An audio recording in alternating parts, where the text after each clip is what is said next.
look at me and now we're now live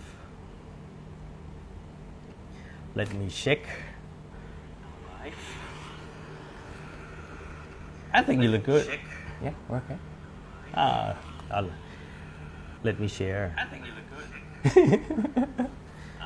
You look good let me share to my Facebook friend right we're right here yep Is it okay? this is us Is that okay? Okay.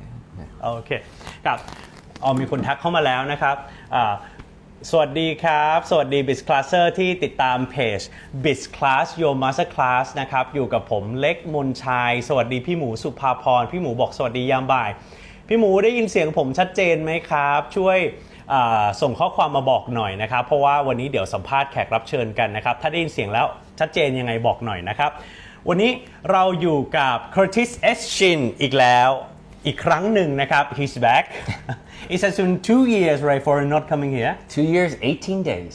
2 years. and Good to be back. how can you say how are you how have you been Given how the world is, I can't complain. I mean, it's certainly been, I think, a tough world for many people.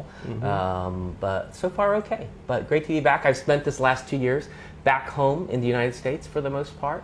And great to spend time with my 93-year-old dad. Happy birthday. 93-year-old dad and sister and family. So it's good when so much terrible thing is going on in the world. I can't complain too much. Been very blessed. seems like the situation in the US is now okay right now Well, interesting question. I mean, I don't know if you're referencing, in these last 2 years, we've had a terrible continuing spike in what I refer to as anti-Asian hate. Yes. And the cases continue, and someone even said to me when I spotlighted an incident that just happened in New York City, someone said to me, a non-Asian, oh, is that still an issue? And of course, it really remains very much an issue, this issue of anti-Asian hate. Okay, let me translate to my audience ก็อย่างวันนี้นะครับพี่หมูบอกชัดเจนดีวันนี้มาคุยกับ Curtis เนี่ยเราคุยกันเรื่องหนึ่งประเด็นคือก็เป็นประเด็นระดับโลกอยู่แล้วแล้วประเด็นที่จะต้องคุยกันก็คือเรื่องของความจงเกลียดจงชังที่มีต่อคนเอเชียโดยเฉพาะในยุคของโควิด -19 แล้วก็เราก็อาจจะพูดถึงเรื่องของไชน่าไวรัสและอะไรมากมายที่คนอาจจะมองแบบเหมารวมในโลกตะวันตกว่ามันมาจากคนเอเชียทำให้เกิดลักษณะของโควิด -19 เหล่านี้นะครับ so Did I really say exactly that? yet China virus is a bad word it's a bad word from some isn't it a bad word China Is what virus a bad word? Oh, the phrase China virus, in fact, they're just factual words. This virus originated from China. But in a way, yes, it was a bad word to the degree that people used as an excuse to scapegoat people they thought were Chinese. It's almost any Asian in a way. And so very clear. I mean, even early on, I used the words China virus or this virus came from Wuhan. But as people pointed out, that's not necessarily a good thing if people use that as an excuse to attack people. But for me, when I think about what has happened these last 2 years, and people really don't say that phrase so much anymore. Yes. U.S. president has changed. Sure. The president doesn't say that anymore. Sure. But the reality is these anti-Asian hate incidents continue. And so for me, some of your viewers know I was a kid in Thailand. I grew up in Thailand, and I'm back in Thailand. And for me, one of the more striking things where people really noticed what was going on beyond the Asian American community was when a Thai grandpa was killed in California, Vichai Ratanapakdi. And so for me, that was one of those moments that really people began to pay attention to something that really existed even before the pandemic, which were all these incidents of anti-Asian hate. We're nearing soon, very sadly, the anniversary of when a number of Asian women, and I think 2 non-Asians were killed at a massage parlor in Atlanta. And that again brought so much attention on these incidents against particularly Asian American women and Asian women in the United States. And so every now and then we see spikes of interest, but the reality is in between the use of specific phrases, in between these viral videos, anti-Asian hate continues in America. And so the question is, what can we do?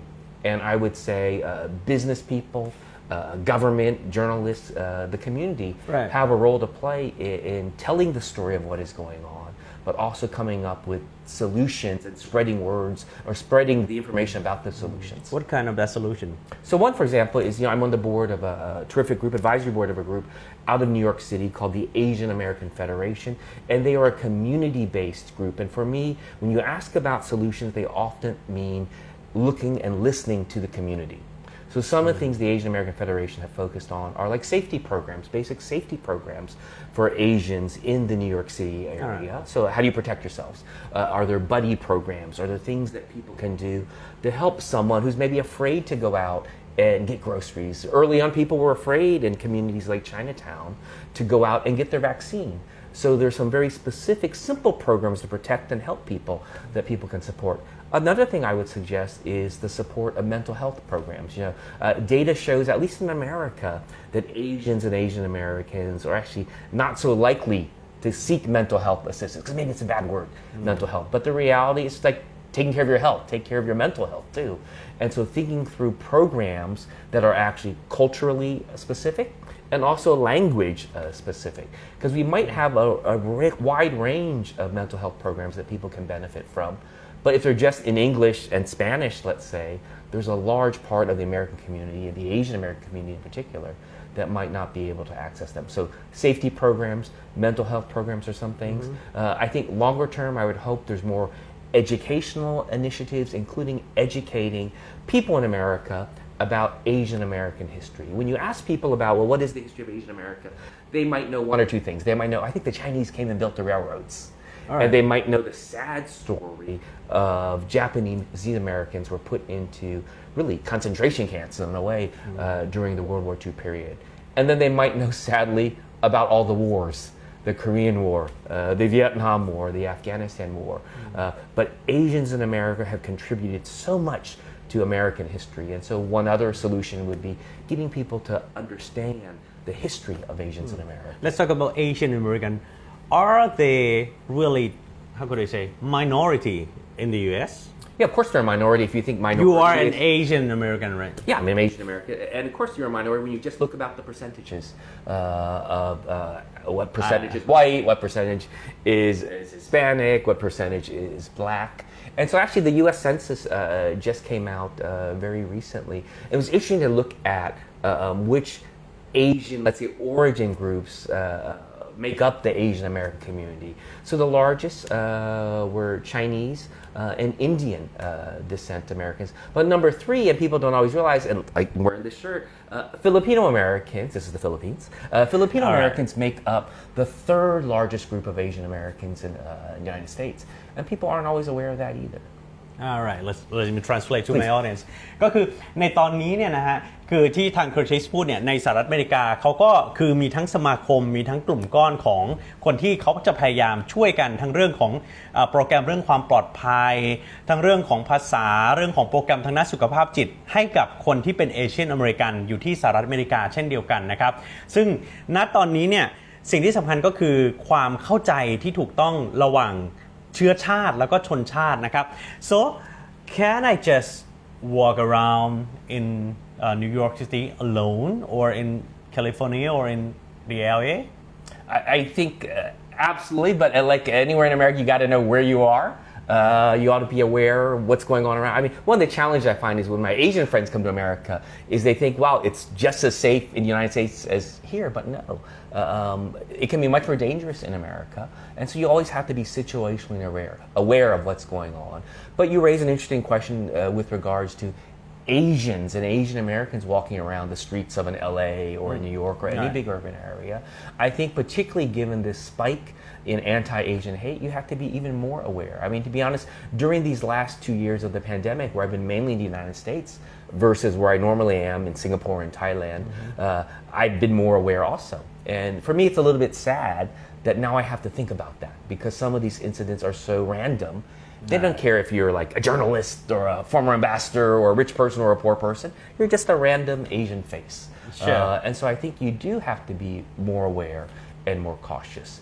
But I do think absolutely you should come to America. I think your viewers should come to America, spend some money in America, but also see the good and bad of America, see the reality of America. And by all means, keep on coming. Of course. And today we keep talking about the war. How could I say war in Ukraine? In Ukraine, and do American people forget about COVID-19? Interesting question. I can only speak for myself, and I can look at the polling data that I read, right? And so one, people first have not forgotten about COVID-19, but I think Americans, for the most part, when you look at some of the polling data, are ready to move forward. That we need to begin to think about COVID-19, as I think Thailand will do eventually. They need to think about it as that's just part of the world we live in now. You can't hide away and lock yourself up anymore. That there are vaccines out there. It's up to you to get those vaccines, up to you to get your booster. But economies, life needs to move forward. And so when I think about the big issues of this moment, very clearly COVID-19. And remember, the United States is really what we call a federal system. So yes, we have a central government, but we have 50 states. And states kind of do their own things too. So some states might be more strict than others in how fast they want to move forward with, let's say, removing masks. And so people just need to make, very American, people need to make their own decisions about how they want to live their lives, but also recognize how you live your life also impacts others. So if you've got COVID, you should not be going around and spreading COVID all around there, right? So that's one question. Your second point you asked was about Ukraine. Actually, I've only been in Asia since this, and it is a war, despite some countries saying it's not a war. Is it a war? It's absolutely a war, and it's absolutely... You call it war, right? I call it a war. I call it an invasion, right? And some countries might choose not to call it that, but clearly it is. All right. But I've only been in Asia while this war has been taking place. And so one thing I would say that when I look at, emails from friends in the U.S. and elsewhere, they do very much care what is going on in the Ukraine. Because how sad when you see a pregnant woman being killed, when you see a mom and her 2 kids being killed by the Russian army, how sad that is. But also at the end of the day, people really also are focusing on their daily lives. And I would say even here in Thailand, people are probably paying more and more attention to the economic impact on them. So for example, gas prices. So I think when I left Thailand maybe 2 years ago, I think I paid like 25 baht for a liter of gas. I think it was 37 recently. That's almost a tremendous 40. I mean, that's a tremendous jump. And so for me, I think that's also why people are paying attention to what's going on in Ukraine. Not just the humanitarian situation, but looking at the disruption that Putin and his war has caused all around the world. So, right here, not only for Thais, ASEAN community. How could ASEAN community react or do something, or how could I say, do with the situation? Well, clearly I would love ASEAN, this Association of Southeast Asian Nations, to do more. But the reality, one of the good and bad things about ASEAN is that it works by consensus. So the reality is that ASEAN as an entity, the only thing they can probably have some consensus on is do some humanitarian assistance to people being hurt in Ukraine. So right there, that's a good thing. But the reality is that I would, of course, love ASEAN to be stronger in what is going on. But we already see that diversity of these 10 Southeast Asian nations. Let's say on one end, Myanmar, Burma, Myanmar was like welcoming what's going on in some ways. Yeah, kind of crazy, I think. And on the other end, Singapore, tiny Singapore, has really, I think, been the strongest of the ASEAN nations in being very clear that this invasion is wrong, that Singapore is imposing sanctions. Singapore is doing things that maybe from their viewpoint, they're also an example of maybe a little country that one day, what if a big country invaded? Singapore is now in Russia's unfriendly country list already. I don't know. I mean, you have to ask Russia, but very clearly, Singapore is on that list of countries around the world that have spoken up and said what Russia is doing is wrong. And so maybe Russia thinks that's unfriendly, but for me, I mean, history will tell. But for me, I believe the Singapore view is the right view, is that little countries, and remember, Ukraine is no little country. Ukraine is the second largest country in all of Europe after Russia. But little countries or any country should not be invaded by a neighboring country. And so maybe that's why Singapore is so strong, because they live in some ways all around these big countries that might one day might say, wow, Singapore's done such a great job. Maybe Singapore should be part of our country. And so in the middle includes a place like here in Thailand, countries that want to be in the middle and neutral, because each country needs to think through what are the economic consequences to their own people if they take a side. But again, Thailand, to its credit, is also trying to do some humanitarian assistance to the people of Ukraine. So let's see how this plays out. One would hope there is an exit strategy, but the reality, the exit strategy must include Russia getting out of the sovereign nation of Ukraine. I can't believe that we would see an invasion in this era in 2022. Can't believe that. Do you think that we would see the next World War III? Isn't it exaggerating? Yeah, I mean, I think it's an important question. Let's hope it's an exaggeration. But the concern about World War III is if it involves other countries, that the violence goes beyond the existing borders. And in some ways, whether it becomes a World War III is also dependent on actions of nations like China, right? There were stories that Russia has asked China for military assistance. China says, that's fake news. Russia says, that's not true. But the recent history has shown some things that Russia has said was not true were actually indeed the truth. And so for me, that question really needs to be posed not to a Russia, but to a world. Will they stand up and ensure that it is not a World War III? Hopefully, because some experts, how could I say, analyze about that impact would maybe related to Asia Pacific unrest or something like that. Do you agree? Yeah, I don't have to hear more about what those experts are saying. But for me, I always say... Unnamed experts. Right? But for me, I would always say every country understandably acts how it thinks it's in its best interest of its citizens. That's what I would like to believe. But for me, I don't think what Putin has done is in the best interest of Russian citizens. And so that's always the unknown. Can a leader kind of like illogically change things in a way, right? And again, history will tell. But I'd love to focus really just, let's say, on this region and on this country of Thailand. As Thailand moves forward, before this war, the focus was on reopening this country. As you know, it's a beautiful country. Sure. As a kid in this country, I'm back and forth in this country. But this country has depended, it depends on the math. Like when I was on the board of the Asian Development Bank, I think we would say 20 to 25% of the Thai economy is somehow connected to tourism, inward investment, directly and indirectly. And that's really been shut off these last 2 years. And so Thailand is trying to figure out a way forward. It's slowly getting better.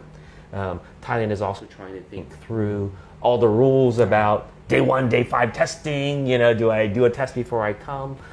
Because the Thai people, I think, would welcome tourist dollars in a way that also pays attention to health concerns. As you remember last year, there was a spike after Songkran when people thought things were getting better, and then it spiked again. So this year, the Prime Minister, I think the government has said that they would hope to be able to treat COVID-19 as kind of an endemic disease by this summer. But first, Thailand must get through Songkran this year and manage the spikes. If you look at the raw numbers, you would think, well, actually, let's say the number of deaths here are relatively small compared to a population of 70 million people. But the reality is, if it all comes at once, people getting sick, it overwhelms the healthcare system. And so that's where this country, rightly, I think, is trying to work through that balance of how to move forward and open this country. I just flew in from Singapore, where I'm also based part of the year with the Milken Institute. We're moving towards both a big global conference in Los Angeles the beginning of May, and then a big Asia conference in September, and which will convene thousands of people. And so we also have to pay attention to health protocols, but there is a way it can be done. I mean, even last year, we did our 24th Milken Institute Global Conference in Los Angeles in the fall with I'd say about 3,000 people. smaller event in Singapore last November.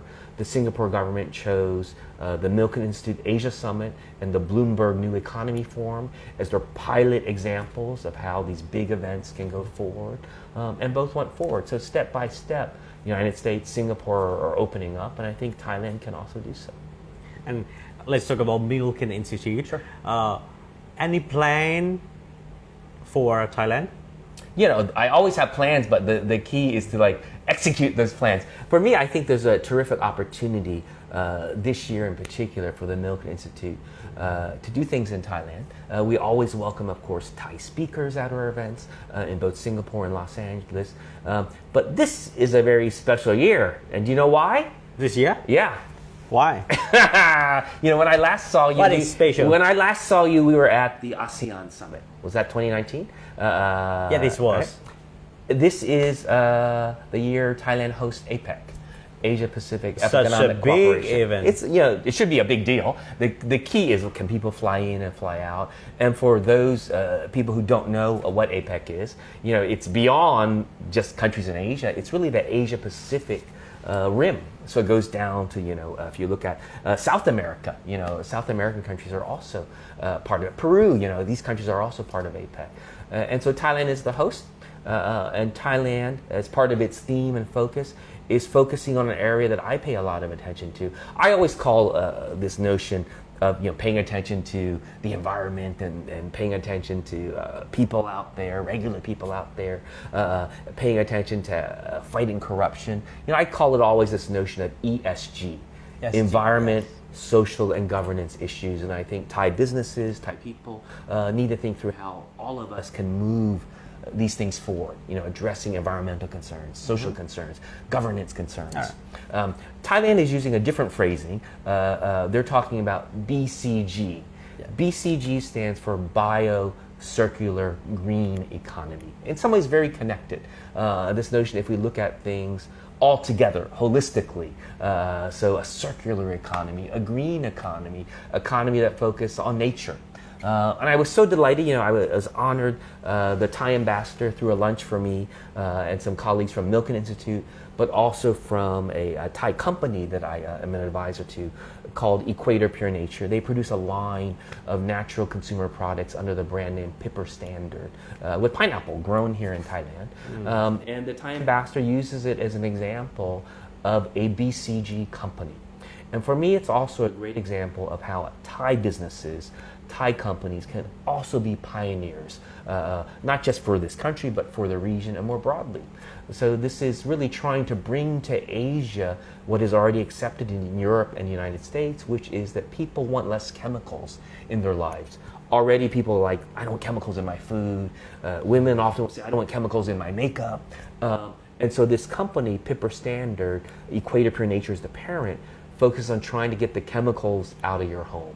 I always say that, I worry, particularly this time of the year, about is Bangkok polluted right now? Is the water polluted? There's very little that you and I can do to clean the air or the water.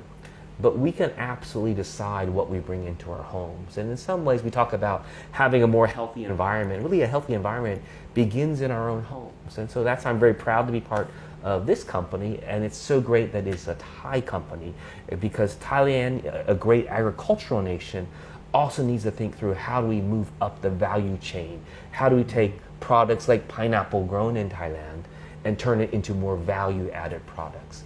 And so for me, there's so many great stories that Thailand can also share during this year that it hosts APEC. I see. Let's talk about the APEC, right? Do you expect that the leader of United States, Russia, and China would stand together? I would hope so, but who knows? There's a lot that will happen before then. Many people are waiting for that moment. Yeah, right. Even before that, and what I'm waiting on right now is when will the U.S. ASEAN Summit take place? Originally it was supposed to be the end of March, so really in just 2 weeks or so, we were going to have the ASEAN, the 10 ASEAN leaders, those who could make it, come to the United States, to Washington, to meet with President Biden. I'm not clear when that's going to be rescheduled, but certainly ASEAN leaders, like I think the Cambodian leader, the Philippines leader, because there's an election, couldn't necessarily come. And so for me, there are other things that will take place even before the fall of the APEC meeting. Remember, this year is also the year that the G20 comes to Indonesia. And so who will go to that event in Indonesia? And so, there's a lot that's happening. And so how sad that as nations have moved forward, that Putin decided to invade Russia. Right, we think about will they why talk we were about so Russia? Hopeful I would hope they would talk about Russia, but you remember about when these groups work by consensus, sometimes what can be said is maybe much less than individual countries would say if they were to say it by themselves. And I know a lot of people that watch Biz Class are, in the business community. It's that whole same sense of negotiations, people thinking through, well, if we do this, what will happen next? And so when we think about these summits, I used to go to always the IMF spring or fall meeting I would go to, or the Asian Olympic annual meeting. So much is negotiated even before those events. So the key is all the stuff that goes beyond what you might see at the final communique. And I would hope that the world would continue to stand up for the sovereign nation of Ukraine and stand up for the Ukrainian people. I see. Let's talk more about Milken Institute. Sure. Can you just share to my audience, my Thai audience, what does Milken Institute do? Sure, absolutely. So the Milken Institute, first the name Milken is named after Michael Milken, our founder and chairman. If I were to sum it up, I would say this economic think tank focuses on bringing people together, convening people, often people or institutions or companies that represent a lot of capital, a lot of wealth, but bringing these people together to help come up with solutions to some of our pressing problems. So I think about these last 2 years, our chair, Michael Milken, said to all of our different centers under this Milken Institute think tank umbrella, so I'm with the Asia Center, said to them all, you have to think through what can we be doing to address this terrible pandemic.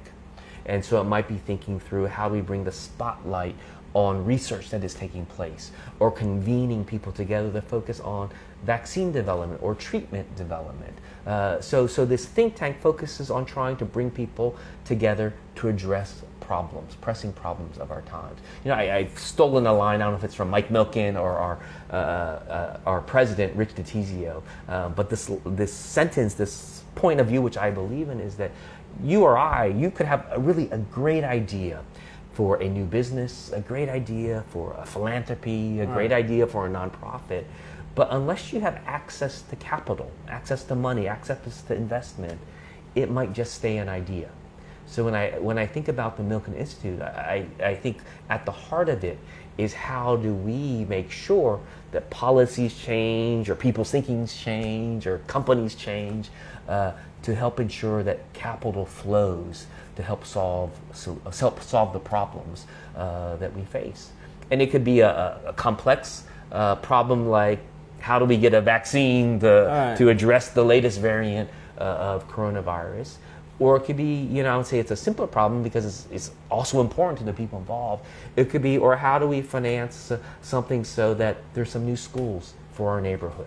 Okay. What should be the financing model for that? Should government always do it? Or is there a way that private sector can be involved? So it's really about bringing people together. And we do that through these big conferences. So the global conference in Los Angeles, the beginning of May, or our Asia one in Singapore in September, or it's smaller private sessions, or it's research reports. So it's a mix of different things, but that same notion of how do we drive solutions, how do we ensure capital flows to some of these solutions. Let's clarify that it's Milken Foundation, a healthcare company, a financial organization, or a group of rich people or something like that? It is a nonpartisan, not-for-profit organization. I see. And so, but clearly all those things you described, rich people, financial, we work with. but we work with nonprofits, we work with governments. You know, one of the exciting projects I was involved in here in Thailand was with the last central bank governor here, which was looking at Thailand's fintech policy.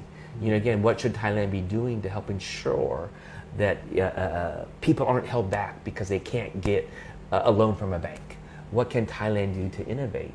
And what can it do to, you know, in Singapore they use the phrase like sandbox. It's almost like you play in, you develop things, and if it works then maybe we can bring it out to a broader space. So I think Thailand also needs to be thinking through policy changes and all. You know, one of the things that very sadly became very clear during these last 2 years is the inequality that exists in this world. And you know, I haven't looked at the data recently, but Thailand actually was one of the most unequal places, not just in ASEAN, but in all Asia. And so the US, of course, is also very unequal. And so we need to think through, out of this pandemic, what can we do, journalists, business people, nonprofits, to address this inequality that persists and was only made worse during this time. When you see some of this data from, I think, Oxfam and others put out every year, that actually in these last couple of years, some of the richest people got richer.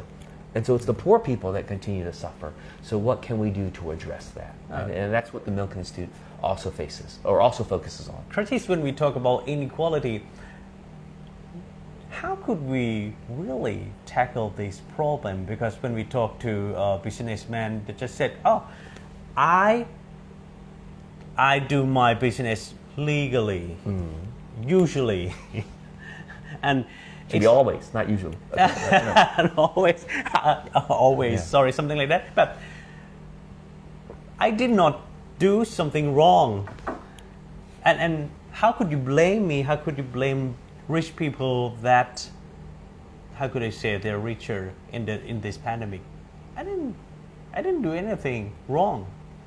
Again, part of it is also thinking through what is it that you're doing. So an example could be, if I run a business, I need to make money, right, to survive, right? Should I lay off all my workers? Because then I'll make money, right? Because I don't have those workers. So when you think about this right or wrong, I'd rather almost like say, well, think about the things you can do in gradations. So we've seen examples of business people who've said, well, actually the top leadership, we will take a pay cut so that some of the poorest or lesser paid people can continue to have their salaries. I would say, what are the things that you can be doing for some of your team members, even if you don't have customers during this difficult time? So recently I was talking to some Thai friends, and where they work, they have some, actually I think they're Filipino staff also, and during the time there wasn't a lot of business, but they're residents here, and so there were, I don't know if maybe there were non-interest loans were provided to some of them to help get through this time. Right, and so I'd say people do have the means to help people to get through this difficult time. And I think business needs to think through what is your role there. So when we talk about inequality, part of it is we need to look at the data. And so you might, even separate from a pandemic, do you on average pay the women on your staff less than your men? If so, why is that? Right? You'll say, oh, they have less experience. Why do they have less experience? You know, did they take time off? And so I think people need to think through people's different situations and not just say, oh, I treat everyone equally, but those people here have less experience, or those people have a different education. So I think we also have to rethink what we mean about how we address inequality. And I think everyone has a role to play there. Yeah, when we talk about this, China declared common prosperity. Yes, do you like it? Well, clearly, you know, it's more slogan. China's very good at these slogans, right? And so one indeed is about common prosperity. But if you think about why they're doing it, it's good to have common prosperity, shared prosperity. You know, those are good things. But one reason Xi Jinping is doing this is because China has become a more unequal society. So even when you look at the data for China, and as you look at some of the things that Xi Jinping is focusing on, things like education. For a while he banned these almost like private tutorial schools and things because then the people who could afford those were the wealthier Chinese versus the regular Chinese. So if you look at the different areas that Xi Jinping has focused on, one education, another is real estate. Again, there's a divide between the richer and the poor. Don't forget about the fintech. Well, I mean, that I would say less about fintech, but it's about China's great entrepreneurs, the Jack Ma's and others of the world. But they also became examples of a lot of wealth, and so I think Xi Jinping is also addressing Chinese people's concerns about the inequality that has occurred under this Communist Party, and what does that party need to do to address it if they are to survive. And so that's always very interesting. It's always very difficult, too, to always understand what is going on in China given the censorship of their media. Even now, I just saw very recently, someone was looking at posts on Weibo. A lot of things are banned in China, like Twitter, Gmail, Google, you name it, it's banned in China. So they've tried to create their parallel system. And so you look at their parallel system of social media, people have even looked at what are people tweeting about the Ukraine.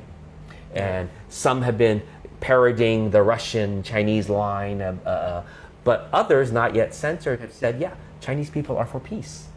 Chinese people feel that, yeah, one country should not invade another country. And over time, will that be censored too? I don't know. So it's very tough to understand always what is going on with China. But I would say, yes, indeed, if they can address their inequality, that is a good thing. China should receive credit for what has happened these last decades in terms of lifting people out of poverty. That is a tremendous accomplishment, right? And so for me, I think when people look at China, we need one of my friends always talks about, we need more light shined on China and less heat. So more light, less heat, and that's something that comes from a group called SupChina News, which is one of my sources when I read about China. But one of the challenges remains the data from China. Do you believe the economic figures? Do you believe the polls when polls are allowed?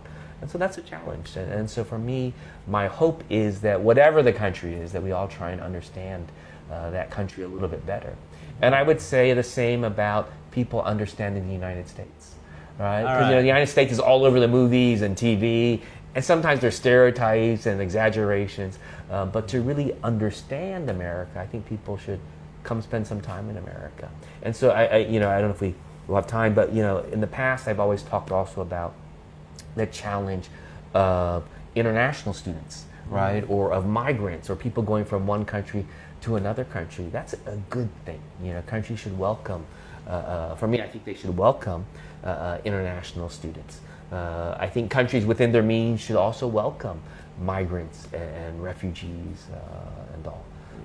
So during this time, I've taken to social media with some other people to think through what are some of the issues that I can speak up on. Right. And so one is this whole issue of anti-Asian hate. What can we do to raise money, raise awareness? And so I partnered with a woman named Drew Kataoka, a terrific Silicon Valley-based Japanese artist. And we talked on, there's an app, I don't know if you know this app, called Clubhouse. It's an audio-only app. There's also Twitter Spaces. But we went and talked about anti-Asian hate, and we were able to raise $100,000 just by talking about the issue that went to this nonprofit group in New York City to work with victims, to work with education programs, to work on mental health issues. So another issue I'm talking about, it comes up under a hashtag that some international students have used, which is hashtag take us back to school or take us back to China. Because sadly, one of the unintended consequences... Can they back to China? Not quite yet. And so sadly, one of the unintended consequences of China's zero COVID policy... Zero tolerance. Zero COVID, meaning they want zero cases at all, is that students from India, from Pakistan, from Bangladesh, from all around this region have not been able to go back to China, even though they're willing to do the vaccines and the quarantines. And so for me, I would hope that China changes that, right? And to be more in line with some of the rhetoric of the past, which was that they welcome this exchange. Do you think zero COVID case is impossible? I think it's not sustainable, right? But again, China should receive credit for what it's done in terms of the number of deaths. So small for a nation of, let's say, 1.3 billion people. Let's say, I think they report 5,000 deaths. But even if we're like 50,000 deaths, so small. If you look at the United States, third largest nation in the world by population, but this 330 or so million, did I get that number right? 330 million people, we've had 1 million deaths, almost. I think it's 900 and something thousand. That's sad, that's terrible, right? And so you can say, well, zero COVID is better. We can have 1 million deaths. And so I think each country will try and think through what is its way forward. But what China has done really would not be tolerated in America. We would not tolerate someone taking your grandma away and dragging her out of your house and put somewhere else because she has COVID. We would not tolerate that. So each country will try and think through what they think is right and implement what they think is right for their own country. But my feeling is that this virus continues to spread, hopefully less and less virulent.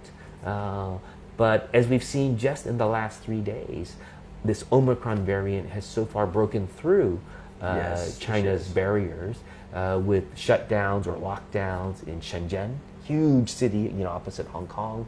I think they're restricting transport in and out of Shanghai, largest, big city in China. And then in the far northeast, Jilin province on the North Korean border, shutdowns also.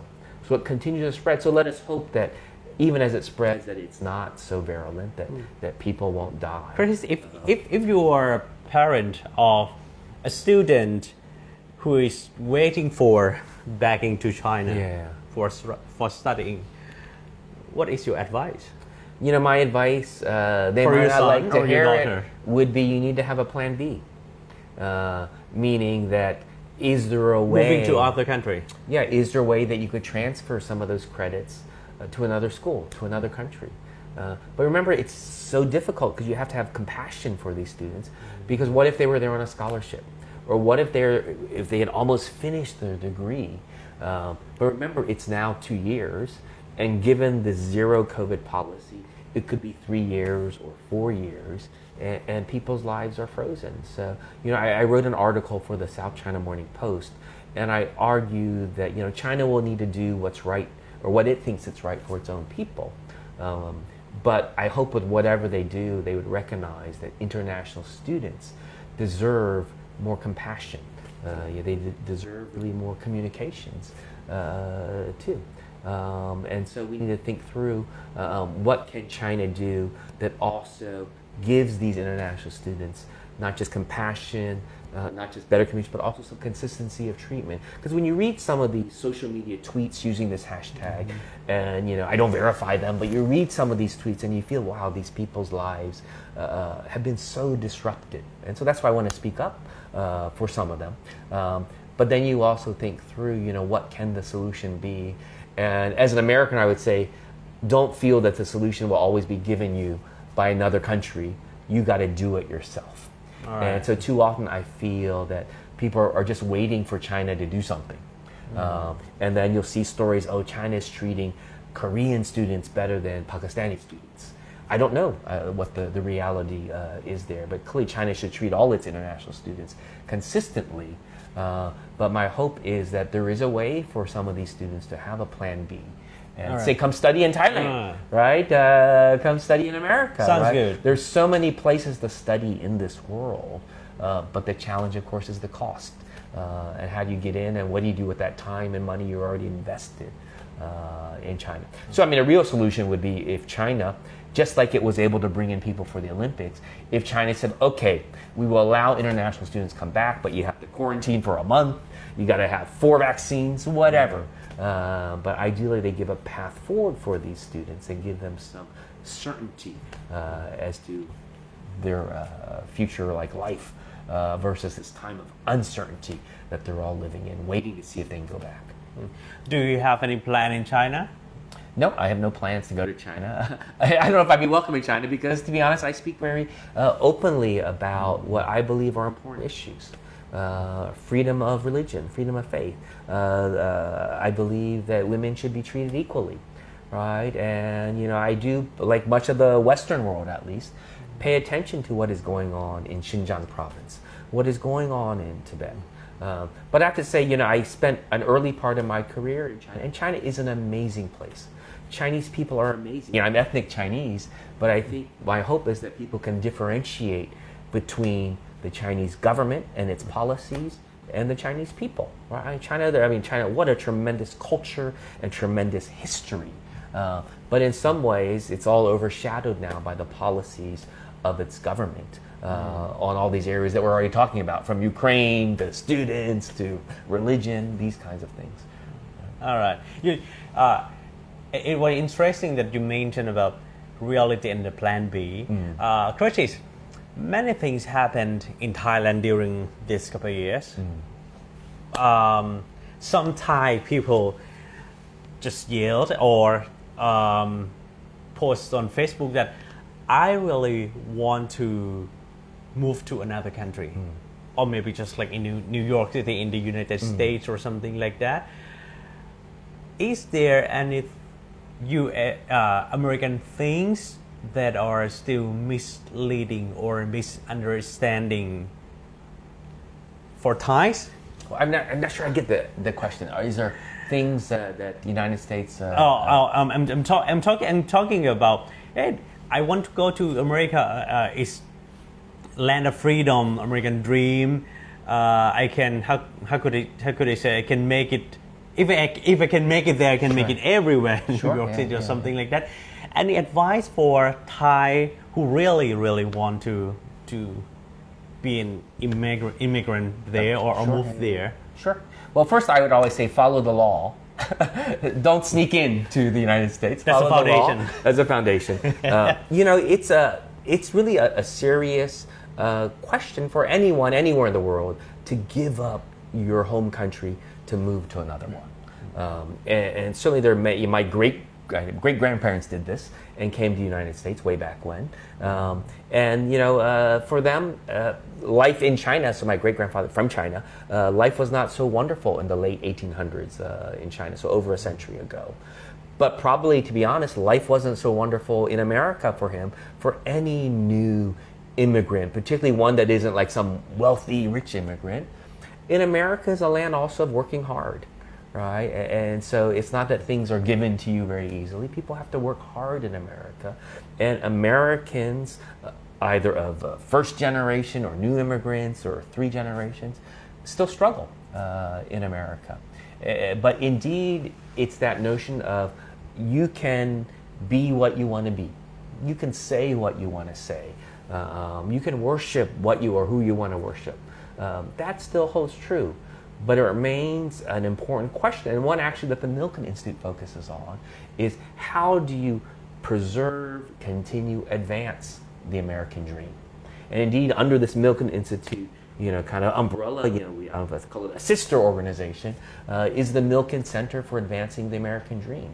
And so you asked me earlier about what does the Milken Institute do, and I said, it's convening people, bringing capital to address some of these critical solutions. But when I think about the focus areas, there's of course finance, but there's also a lot of work on health and a lot of work on education. Because traditionally, those have been some of the foundational blocks, the stepping stones to the American dream, to a better life. Right? So access to money, capital, job creation, but you have to have good health. And so all these concerns about how much health costs in America, health insurance is ridiculously priced, and also that whole notion of education. That education is that stepping stone up, but can people get into school? So you asked me a great question earlier about, a businessman says, am I to blame about inequality? No, but maybe your company could do something to help pay for people's schools. So I know, I think, Starbucks maybe was public relations. I hope not. I know it was more than public relations. Starbucks was saying for some of the people that worked at a Starbucks for a certain amount of time, Starbucks will help pay for their school if they want to go on and get more school. And so that will help people move up. So I think businesses can think creatively when we talk about addressing inequality. If you think about ways they address inequality include access to capital, access to health and healthcare, access to education. So could businesses do low interest or no interest loans for some of their employees to do things? All right. Could they do scholarship programs for some of their employees or their employees' kids? Right. So you think about each of these foundational blocks. Let's say the finance side, the education side, the health side. What is it that a business can do and at the same time still make money? But clearly, if your employees are healthy, they're not going to be calling in sick. So some of these things, there's a benefit back to the company. And so when you think about ESG, environment, social, and governance, you think about biocircular green economy, it's all about everything is kind of connected. So don't think inequality, oh, that's someone else's issue. It's all of our issues too. And that doesn't mean you still can't make money, that you can't become president or whatever. But I think we need to focus on some of this to ensure things are sustainable over the long term. When you talk about American dream, does American dream still exist? Absolutely exists, but at the present. I think it absolutely exists, but or I should say, and not but, it absolutely exists, and people are defining it in many different ways. Meaning that if I thought about maybe 60 years ago, maybe the American dream was a house, a good job, and 2.3 kids. When you was 20, right? Yeah. That was my grandfather 6 years ago. But no, but so that's for me what's great about America. You define what your American dream is. It doesn't mean you have to be rich or famous. You define what your American dream is. So that still exists, but some of the traditional measurements of an American dream, a great job, a big fancy house, those might be more and more difficult to achieve. So how do we help address that? How do we advance this notion of the American dream? So, really my goal is to be like you and be like a talk show host. So let me ask you, is there a Thai dream? Yeah. And what is that Thai dream? It's an easy to answer to. It's an easy to answer to. Why? It's not just I want a better job or better house or a nice I can family. afford my gasoline. So that's a very Gasoline simple, cost. but that's an important one. So inflation in America is hurting the American dream, right? Because if people can no longer afford the gas or the rent or the mortgage, right? It's the challenge, right? Because at the heart of it, in the traditional American dream, at the heart of it was you owned your own house. And now as the world, including Asia, has become more urbanized, it's maybe you own your own condominium, right? But then it's more expensive and all. So I think it continues to evolve, right? Maybe in the old days you thought, oh, my American dream was I want a big car. Now it's like, I don't want a car, right? I think younger people in America are like, I got Uber, right? Why do I want all the headache of a car? So I think the American dream continues to be redefined as nations continue to evolve. Nice. Even like, not to focus on Thailand, but here in Southeast Asia, Asia is increasingly an urbanized continent. So like in Southeast Asia, when you think about Thailand, people think a lot about not just beaches and mountains, but Bangkok. You think about Jakarta. You think about their cities. And so, another group, I work with is called Teo Partners, which is a private equity firm that really focuses on sustainable urbanization among other issues. And that's that notion as Southeast Asia cities become bigger and taller and What is larger. sustainable urbanization? It's that if we I just know the word urbanization. So first urbanization is cities, right? We Yes. become more urban. People move from the countryside into cities. And so as these cities get bigger and bigger, do they become too big and they kind of collapse and become cities that really are failed cities? And so we hope not. And so sustainable urbanization means that as cities grow and more cities emerge, it's done in a sustainable way so they can continue to get the energy, they can continue to get the water, right? They continue to provide livelihoods for the people in those cities. So that is a sustainable city. So I think about one of the things that this Teo Partners Group is focused on. One is waste to energy. And so even right here in Thailand, they're involved in this space. And that's that notion, if you ever go down, as I'm sure you do, to the Gulf of Siam and you see plastic in the water or garbage on a beach, you think, this is not good. How do we control all the waste and plastic? And the answer isn't, let's just throw it into a landfill, because then the landfills get bigger and bigger. And then you think about all these buildings going up with elevators and things, and where do they get this electricity from, right? And so sustainable urbanization might be thinking, again, BCG, biocircular green. Well, maybe we should use garbage and think of it not as just waste, but think of it as a resource. And that resource is because it's used in a waste-to-energy facility, a waste-to-energy plant. And so that waste is turned into energy. Maybe its part is recycled. Maybe some is turned into compost for the agricultural sector. So it's a circular notion. And so I think that's part of what Southeast Asia should also embrace as we move forward, a more sustainable approach to the cities. There's so many great cities in Asia, but so many are also getting more and more crowded. And so how do we address that so these cities can continue to thrive and be livable? Yep. Curtis, we're now facing, how could I say, an unusual world. I'm not sure unusual or ridiculous or abnormal or something like that. How could you see the future or how could you see the world in next 5 years or 10 years? Well, because I'm always an optimist. I hope great. it's a better world, but Sure. also I have to be realistic too and think about some of these pressing issues. And so if we don't solve them, it won't be a better world. So of course, my hope is that it's a world at peace. Right. I mean, right now we are really in a world that's kind of increasingly divided, and we see this Russia-Ukraine conflict. But remember, there's a lot that's happened that's now been pushed off of the front page of newspapers or down, your phones because of the Ukraine conflict. But remember, just a few months ago, we were all worried about Afghanistan.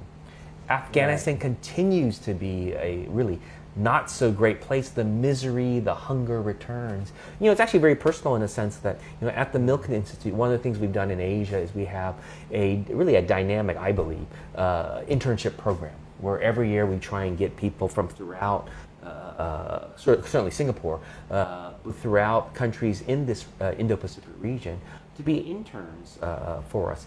And that has typically included interns from Afghanistan. And so during this last year, we very closely have followed two of our interns who became refugees. And so one is now in Finland, one is now in Arizona in the United States. And luckily they're healthy, they're moving forward. But each of them also has relatives and others, some back in Afghanistan, where the situation is not good. And so my hope is that not just 5 years from now, but like tomorrow, 5 days from now even, that people can also think through about the continuing challenges that we still need to address, even though it's not on the front pages of the newspapers. And for one of them, for me, it's Afghans who have fled that country. People don't always realize also that even as I focus on the Afghans that were able to come to the United States or to Europe, that most Afghan refugees are in Pakistan. Right. That they're still refugees there. They have not been able to migrate to the United States and elsewhere. And let's, worry about these people too. But we don't, right? And even I think we're also focused on the Ukraine refugees, understandably so. Look at what's happening there. But there are a lot of refugees and migrants in this world that I hope that we can all think about what is our role. And so when I think about business, businesses can provide, of course, financial support, but businesses can also think about providing internships, job training, job opportunity support for education. So Arizona State University, for example, I think it has something like 60 Afghan women students who are studying there, trying to think through what happens next for them. So just a tiny drop, but an example of how a nonprofit institution is being involved in helping. And then the community in Arizona, and also I talked about another intern in Finland, have also thought through how they can provide assistance. But still the numbers are so small of people being helped. So to your question, 5 years or 10 years, I hope it will be better. Hopefully. But who knows? Who knows? You remember 2 years ago I thought it would be better, but then Delta variant came. Last year I thought it would be better, but then Omicron came. This year I thought it would be better, and then World War III almost, or let's just say Ukraine-Russia war came. How could this world move forward? Well, clearly, the world will move forward if we better come together. Together. So, for example, when the world comes together and pushes back against what is happening in the Ukraine or in Ukraine, that's a good thing, right? If the world came together to address all the garbage and waste in our great Pacific Ocean, that would be a good thing. But then the key is how do I also align people's interests so they think it's in their interest too if they clean up the ocean it's their interest too if they bring a resolution to this war that's taking place in Ukraine. Right? And so that's the challenge. And for that, I say to people also, put yourself in someone else's shoes. I think too often we do not do that. And all. Now here comes some last question for you. We're the fun questions. We're the not so serious questions. Really? Like, oh, I'm sorry. What was like your favorite Thai food? It's always so serious. But understandably so serious. What is your favorite Thai food? Or favorite place to go? Hey, but you know, some of these great favorite foods. The but first place that you... I missed my gai kapao. Gai kapao. Kapao gai, yes. Kapao gai. That was yummy. I missed it. So that was one of the first things I ate. And actually, I got it from like a street cart. Haven't you ever tried in US? It's not exactly the same, but indeed a shout out to all those Thai restaurants in the United States, and many are owned and run by Thai immigrants, right? Immigrants who come to the United States and are cooking some amazing Thai food there, right? But it's not the same as here in Thailand. You should try here. Yeah. When you arrived Suvarnabhumi Airport last few days? 8 days ago, whatever. Yes. Yeah. What did you notice? Well, first I noticed. What kind of change? First, I noticed because it was day 1, day 5 quarantine lockdown. I noticed the guy who had my sign to whisk me away to where I spent day 1 waiting for my COVID test. So that was really day 1. But really, now that I've been able to walk around on the streets, I was actually pleasantly surprised. There was more life than I thought. There were some of the street carts and food was back. But I did also still notice shops that said for rent. It reminded me also of New York City. I mean, New York City is still coming back, but parts of particularly Midtown New York, where there were a lot of businesses that relied on the workers that come down to have lunch and buy things, workers are still working from home. So a lot of the small lunch places and restaurants have closed. And so I noticed that here too, that there were still for rent places. Actually, I had a favorite pad thai cart, and so I went to go buy some pad thai from her, the woman, gone.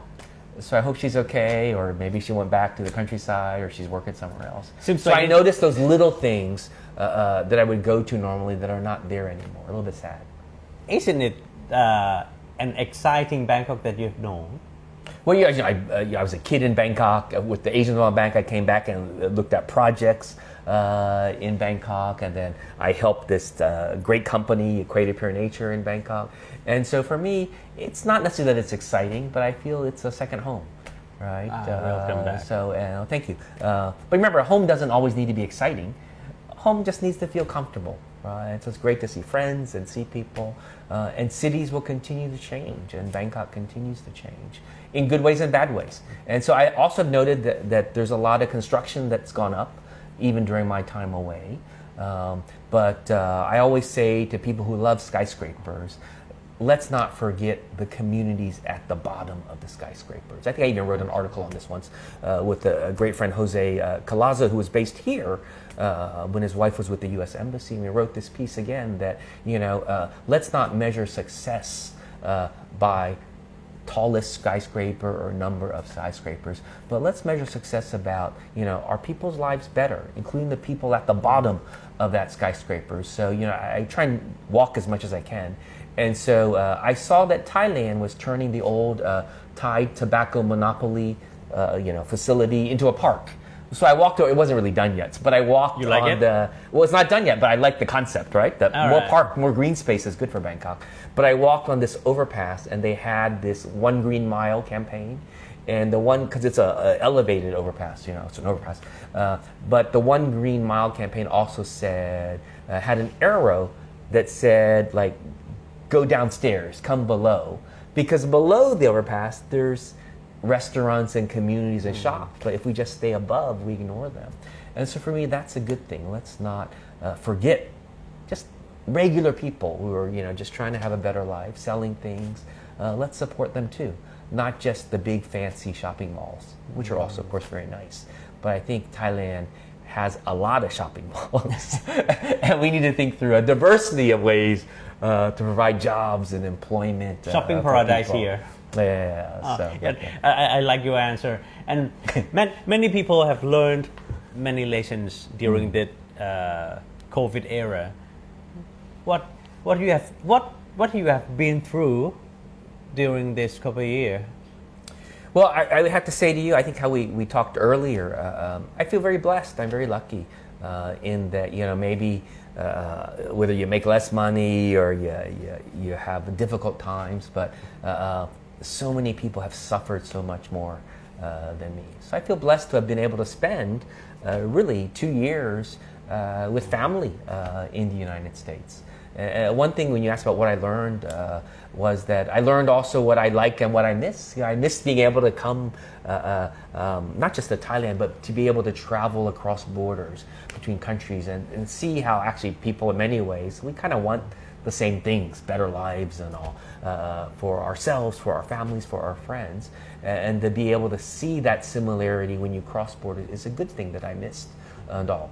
But I've also seen the power of technology during this time. Maybe we're all tired of Zoom calls, but Zoom was also great, and I was able to meet people that I might not have been able to meet without Zoom, because they're like, yeah, okay, let's do a Zoom call. So there were some good things that also I hope will continue out of this also.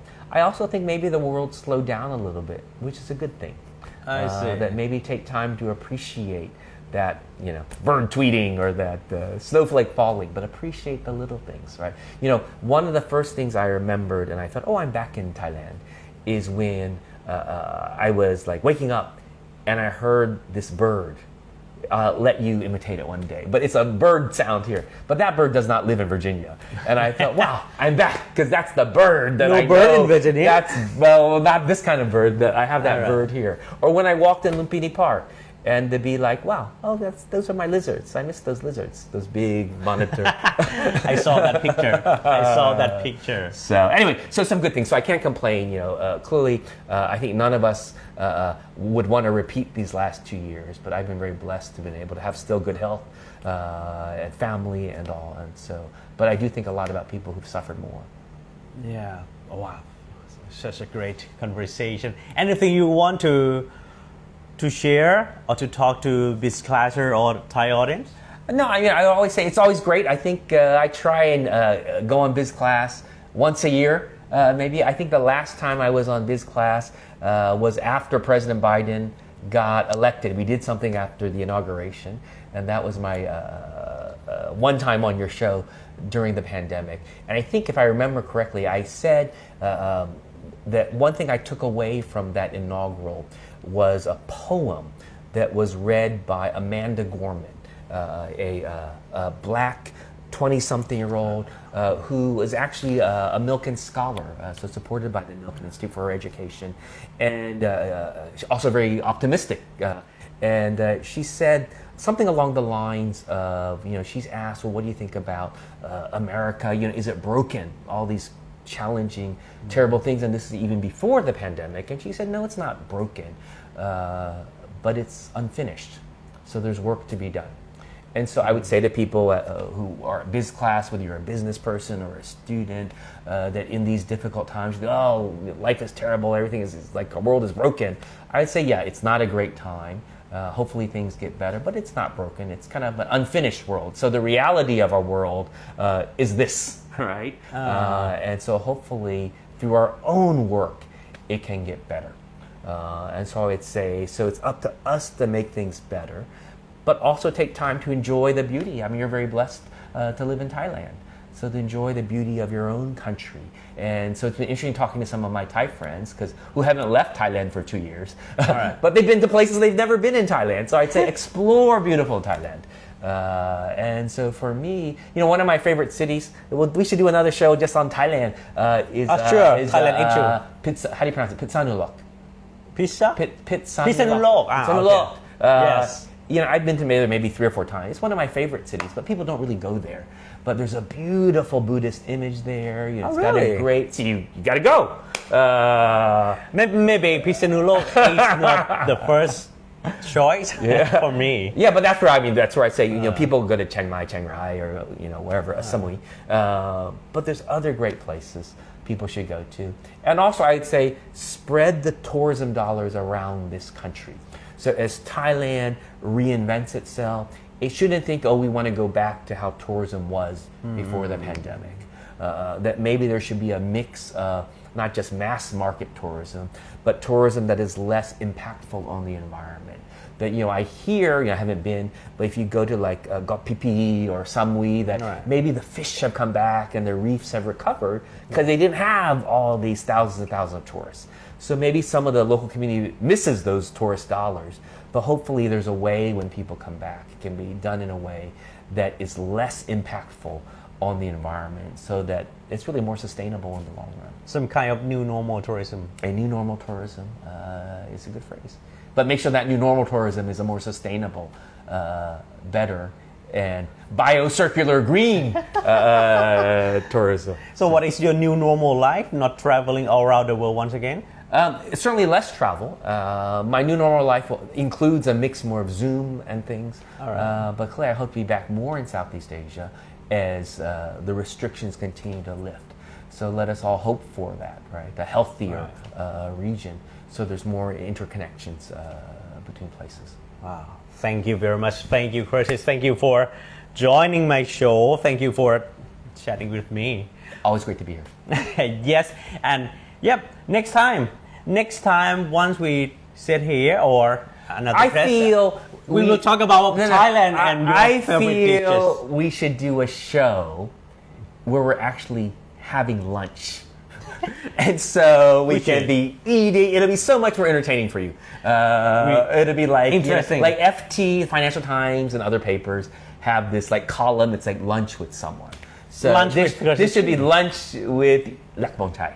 Interesting. All right. And then we can spotlight regional cuisines and interesting things about this place. Think about it. Yep. And you business people, you should underwrite and sponsor this show. Thank you very much. Thank you for joining us, My pleasure. Curtis. นี่คือ Curtis S. Chin นะครับ ฟังแล้วก็รู้สึกว่ามองโลกครบตั้งแต่อเมริกา จีน รัสเซีย เอเชีย อาเซียน แล้วก็สิ่งที่เป็น ESG BCG ทั้งหมดเลยนะครับ ที่จะมองต่อไปข้างหน้า แล้วเขาก็เป็นคนที่มองโลกในแง่ดีนะครับ ว่าเราควรที่จะใช้ชีวิตในโลกนี้ we should live happily in this unfinished world, right? That would be my hope. That, but not just happily. We should live meaningfully. It's not how long you live. Is your life meaningful? Meaningfully. And you define meaningful in your own way. โอ้ว้าวคมมากนะ ใช้ชีวิตอย่างมีความสุขและมีความหมายในโลกที่ใช้คำว่า unfinished มันไม่ได้แตกมันไม่ได้ broken ใช่ไหมมัน unfinished ก็คือมันก็ต้องมีการเปลี่ยนแปลงอยู่ตลอดเวลาแล้วก็เราก็จะติดตามการเปลี่ยนแปลงนี้แล้วก็กลับมาพูดกับ Curtis อีกครั้งนะครับวันนี้ลาไปก่อนนะครับสวัสดีครับ